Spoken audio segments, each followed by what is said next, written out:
देखिए जिस प्रकार की भाषाएं आई वहां पर बच्चों के उसमें वो बहुत अशोभनीय और चिंताजनक था, जिस ढंग की भाषा का प्रयोग किया गया। मगर बच्चों की क्या गलती है सर, जो बड़ों से सीखते हैं। यदि यहां पे गालियां दी जाती हैं, अभी जो सदन में सदस्य खड़े हुए उन्होंने भी गाली वाली दी थी, अलग बात है।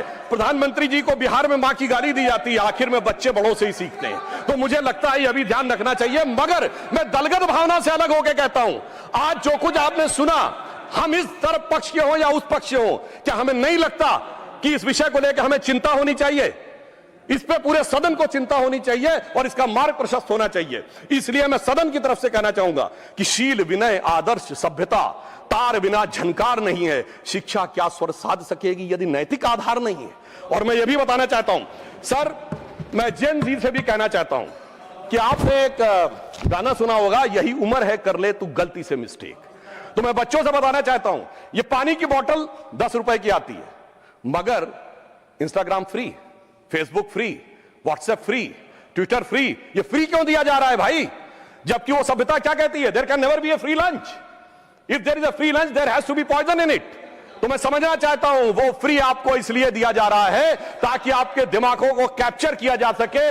इसलिए मैं पुनः 1997 की एक मूवी है यस बॉस, जो शाहरुख खान और जूही चावला थे, तो वो अपने बॉस को सोचती है कि वो मेरे लिए अच्छा कर रहा है, मगर वो उनको ट्रैप में फंसा रहा था। तो एक गाना था, बड़े टेढ़े मेढ़े दुनिया के रास्ते, खतरे ही खतरे हैं तेरे वास्ते। तो मुझे लगता है कि जेन जी को इस विषय के ऊपर समझना चाहिए। और मैं यह भी कहना चाहता हूं युवाओं से, याद रखिए योग, भोग, संग्राम तीनों जवानी के काम। और याद रखिए 80% लोग भोग में और 20% लोग संग्राम में पड़े हुए हैं। बहुत संभल कर आगे कदम बढ़ाना होगा। इसलिए मैं कहना चाहता हूं कि आज जब छात्रों के आंदोलन में कुछ ऐसे अवांछित तत्व आ गए थे, और ये मैं हवा में नहीं बोल रहा हूं, 23 जुलाई को 9:30 पे सोनम वांगचुक जी का ट्वीट है जिसमें उन्होंने ये कहा कि भाई मुझे बहुत पेन है कि कुछ एंटी सोशल एलिमेंट्स आ गए।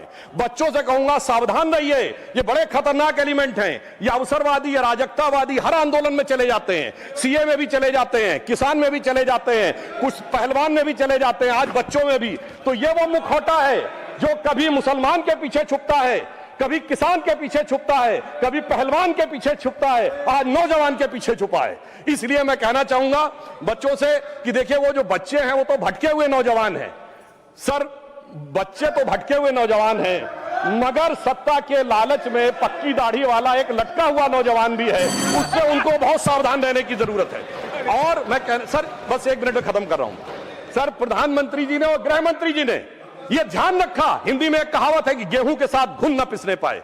हमने ध्यान रखा कि उन अपराधी तत्वों के बीच में बच्चों के साथ किसी प्रकार का वो ना होने पाए। तो मैं सिर्फ ये कहना चाहूंगा, हमारा उद्देश्य है संवेदना, संवाद के साथ समाधान खोजना, इनका है दुष्प्रचार, अराजकता के साथ घमासान मचाना। और बस अंतिम पंक्ति कह के समाप्त करता हूं, मैं बच्चों से कहना चाहता हूं, प्रधानमंत्री जी ने जिन विपरीत परिस्थितियों में निकाला है कि वो पुराना गीत हम सबने सुना होगा, हम लाए हैं तूफान से कश्ती निकाल के, इस देश को रखना मेरे बच्चों संभाल के, हर एक कदम उठाना जरा देखभाल के।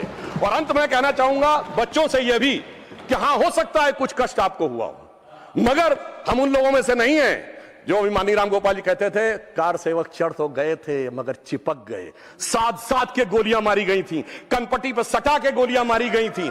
इसलिए मैं यह भी कहना चाहता हूं सर, अंत में प्रधानमंत्री जी की तरफ से बच्चों के लिए और युवा पीढ़ी के लिए कि चमन को सींचने में पत्तियां कुछ झड़ गई होंगी, यही इल्जाम हम पर लग रहा है बेवफाई का, मगर कलियों को जिसने रौंद डाला अपने हाथों से, वही दावा करे हैं चमन की रहनुमाई का। धन्यवाद।